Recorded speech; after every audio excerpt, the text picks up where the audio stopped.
Dear Christian, let your moderation be known unto all men. Why? Because the Lord is at hand.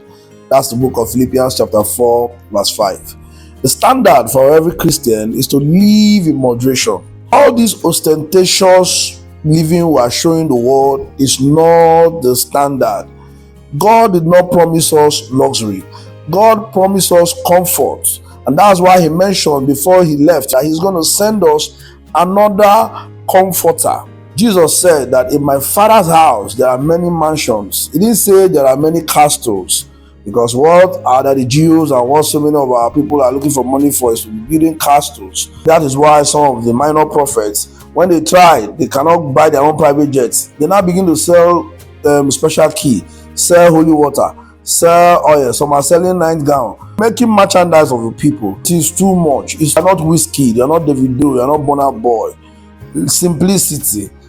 Jesus was here. We saw how he lived. What is your problem? Where did you get all these things from? To you, young prophet, that you are financially challenged does not mean you cannot make people rich. In 2 Corinthians chapter 6 verse 10, it is written that you as poor yet making many rich, as having nothing yet possessing all things. God cannot lie.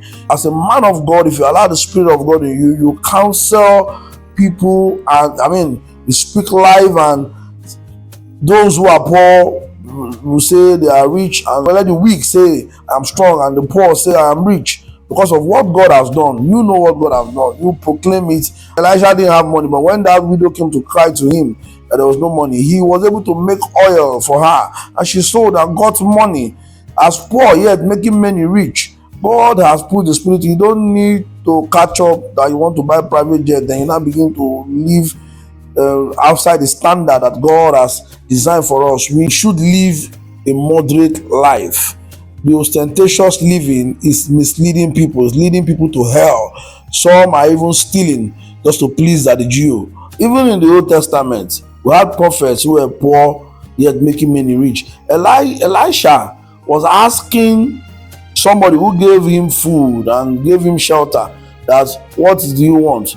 Do you want me to speak to the king for you? Which means he has access to the kings.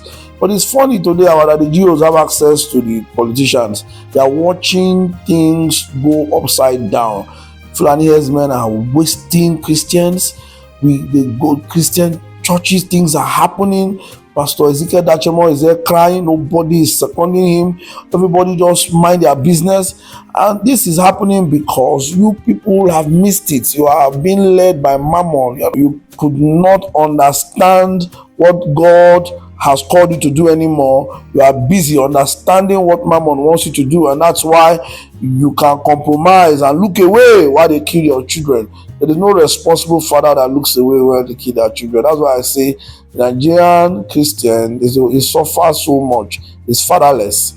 There are no fathers. Fathers cannot. What is happening in Nigeria is not happening anywhere on earth. It's only here in Nigeria it's happening. Senseless killing, senseless to the highest order. Be moderate, sirs. Stop all this ostentatious gibberish. It is time to look out for the people.